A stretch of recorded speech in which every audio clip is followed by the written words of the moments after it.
வணக்கம். MS idea YouTube channel பேண்டாக தருமபுரி. ஒரு எஸ்டிகே கிட் ஐசி வந்து ஒரிஜினல் ஐசி நிறைய பேர் கேட்டுருங்க. ஒரிஜினல் ஐசி இல்லை, அந்த ஒரிஜினல் ஐசி பதில் இந்த டிரான்ஸ்டர் ஐசி யூஸ் பண்ணிங்கன்னா அந்த ஒரிஜினல் என்ன குவாலிட்டி அந்த குவாலிட்டி வரும், அதோட குவாலிட்டி அதிகமாக வரும். இது வேணுன்றவங்க வாங்கி யூஸ் பண்ணுங்கள். இது வந்து பார்த்திங்கன்னா ஒரு எஸ்டிகே போர்டில் ஐசி பதில் இதை யூஸ் பண்ணிக்கலாம், டிரான்ஸ்டர் யூஸ் பண்ணிக்கலாம். அது எப்படின்னு பார்த்தீங்கன்னா, இது ஒரு பழைய எஸ்டிகே போர்டுன்னு வச்சுக்கோங்க. இதில் வந்து எஸ்டிகே போர்டு, இது வந்து பார்த்திங்கன்னா அதில் வந்து டாப் பண்ணிக்கலாம்.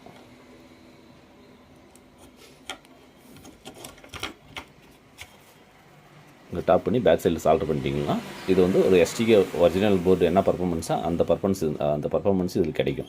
உங்களுக்கு இது மாதிரி புதுசாக போர்டு வேணும்னு கான்டாக்ட் பண்ணுங்கள். இது மாதிரி இது பிசிபி வாங்கி நீங்கள் ஆஸ்மெண்ட் பண்ணிக்கிற ஐடியா இருந்தாலும் கான்டாக்ட் பண்ணுங்கள். நம்மக்கிட்ட இருக்குது, அவைலபிள் இருக்குது. வேணுன்றவங்க கான்டாக்ட் பண்ணிக்கோங்க. இல்லை எனக்கு வந்து இந்த ஃபுல் கிட்டு உங்களுக்கு வேணுனாலும் இது மாதிரி நம்ம புது பிசிபி நம்ம கிளாஸ் பிசிபியில் புதுசாக போட்டிருக்கோம். இது மாதிரி புதுசாக வேணுன்றவங்களும் கான்டாக்ட் பண்ணுங்கள்.